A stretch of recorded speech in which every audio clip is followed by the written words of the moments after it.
Hoje estou vestido de preto porque é meio que um funeral. Estamos aqui para testemunhar o fim da linha para o universo compartilhado da DC do Antigo Testamento. E por que não de uma geração de filmes de heróis que, bem, eu acho que esse é o ponto final, eu acho que acaba aqui, de verdade. Enfim, hoje a gente vai falar sobre Aquaman 2, O Reino Perdido. Arthur precisa contar com a ajuda do seu meio-irmão Orm para proteger Atlantis contra a Raia Negra, que liberou uma arma devastadora em sua busca obsessiva para vingar a morte de seu pai. Pois bem, vamos começar. A direção do mais triste de tudo é que esse é um filme meio que jogado às traças de qualquer jeito, porque o universo cinematográfico que a DC idealizou se desintegrou antes da gente chegar aqui.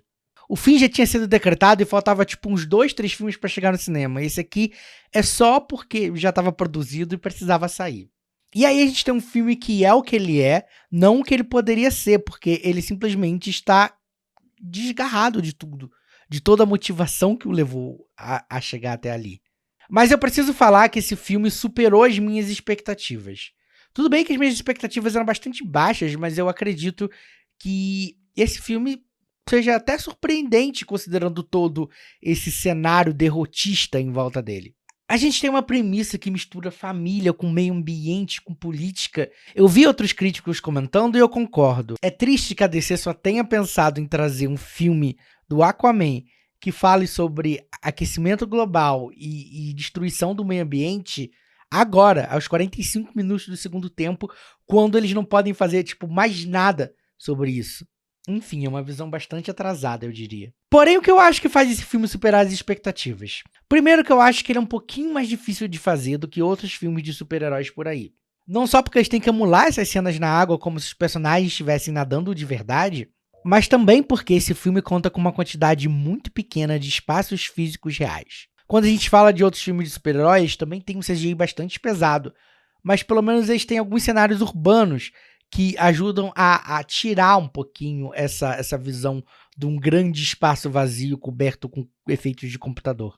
Aqui a ação se passa na água, em cavernas, e você vê que aquilo tudo é produzido por computador de alguma maneira. Eu me arriscaria a dizer que 95% do que a gente tem na tela é CGI e o Jason Momoa e Patrick Wilson brincando um com o outro. Aliás, eu não sei dizer quais são as inspirações do James Wan para esse filme, mas para mim fica muito nítido que ele bebe na fonte de Star Wars e de outros filmes de aventura ali dos anos 80 e 90. Eu sinto uma coisa muito Indiana Jones em certa parte do filme, na dinâmica ali daqueles personagens e na construção daquelas cenas mesmo. Inclusive, esse filme me lembra muito, pro bem e pro mal, o Reino da Caveira de Cristal, o quarto filme do Indiana Jones, que eu não acho um filme horrível, como muita gente acha, tá? Eu acho ele apenas regular. Mas ele pega pra si essa missão de recuperar essa sensação aventuresca, ao mesmo tempo que coloca ali elementos talvez um pouco mais ousados, sobrenaturais, e tem CGI um pouco duvidoso. Pra falar a verdade, eu acho que o CGI aqui é muito melhor que outros filmes de super-herói que a gente viu esse ano. Aliás, foi um ano ruim pros filmes de super-herói em geral, e eu acho que também esse é outro motivo que leva esse filme do Aquaman, assim, ser maior que a média. Eu sinto também que o James Wan trouxe a expertise dele pra esse filme.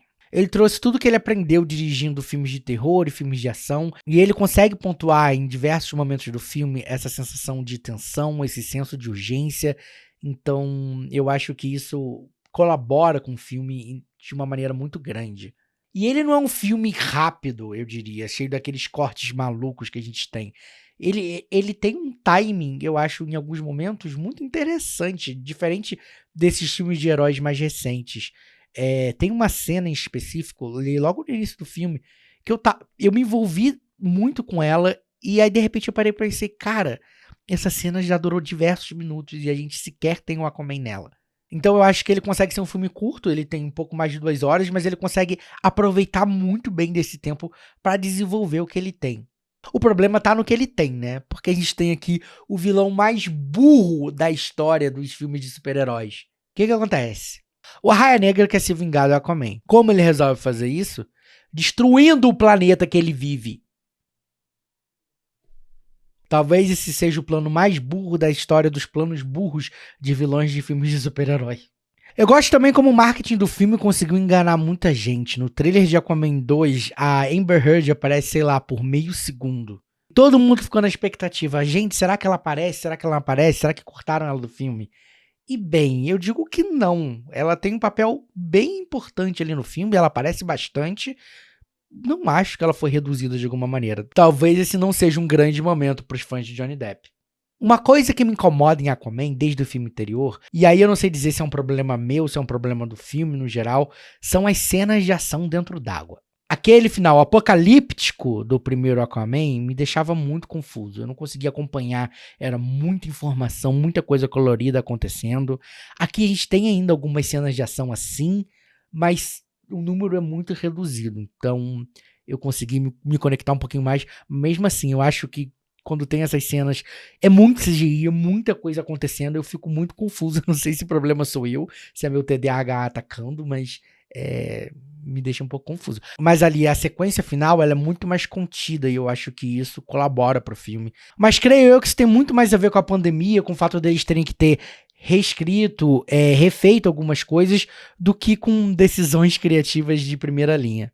Pois bem, eu acho que no final é triste porque o filme foi tratado como um descarte, e ele nem é tão ruim assim, sabe? Num ano triste pros super-heróis, como foi 2023, ele se destaca bastante. Eu me diverti, é um filme conciso, é um filme que ele não te deixa na dúvida, ele te explica tudo o tempo todo, mas eu não acho que seja de uma forma de te esfregar um atestado de burro na cara, como outros filmes fazem, embora ele seja bem explicadinho, bem mastigado, pra ninguém botar defeito. E eu acho triste porque apesar dele marcar um final de uma era, ele não marca nada. Porque o filme age como se ele não fosse isso, como se isso não tivesse acontecido. E aí parece que a ordem foi dada, mas não foi recebida. É uma sensação estranha. Eu diria que como um filme individual, ele funciona até que bem. Mas por estar incluído nesse universo cinematográfico que já se desintegrou, ele meio que... você sente que é uma coisa episódica que vai acabar ali, que é finita, apesar de não ter um grande desfecho. E como a gente falou, esse aqui é o final da DC do Antigo Testamento, como eu gosto de chamar. Vamos ter novos atores interpretando outros personagens. James Gunn tá encabeçando esse projeto. Eu gostaria que o Aquaman se salvasse nessa mudança de universo. Eu acho que o Jason Momoa interpreta bem. Ele trouxe pro Aquaman uma seriedade que o personagem não tinha, ele era sempre o herói chacota. Inclusive, esse filme usa uma das piores piadas que é feita com Aquaman a favor do Aquaman, é uma cena muito boa, inclusive. Eu fico triste de ver que o Jason Momoa teve só 2 filmes para tentar mostrar quem era o Aquaman de verdade, e agora tudo foi pro lixo e vai começar tudo de novo. Mas como eu disse lá no início, eu acho que o Aquaman 2, ele não representa só o fim dessa era da DC. Ele representa o fim de toda uma geração de filmes de super-herói. A fase 5 da Marvel não anda bem das pernas, e na cena final, esse filme aqui ter feito uma referência ao primeiro Homem de Ferro, lá de 2008, que é considerado o primeiro filme dessa nova leva, desse novo universo de super-heróis, eu acho que meio que fecha um ciclo de alguma maneira. Eu fecharia aqui ao invés de Vingadores Ultimato, como muita gente fala. Que aqui fecha o ciclo da DC também. Bom, eu espero um futuro mais brilhante para os super-heróis, tanto na Marvel quanto na DC. Não tá fácil para nenhuma das duas companhias, mas elas passaram os últimos 15 anos ensinando a gente a gostar desse universo de uma maneira absurda. As duas empresas de quadrinho usaram o cinema a favor delas e trouxeram uma nova cultura, uma nova devoção, novos fãs. E eu espero que elas encontrem um equilíbrio ali entre o que é descartável e o que pode ser uma grande obra, no final das contas.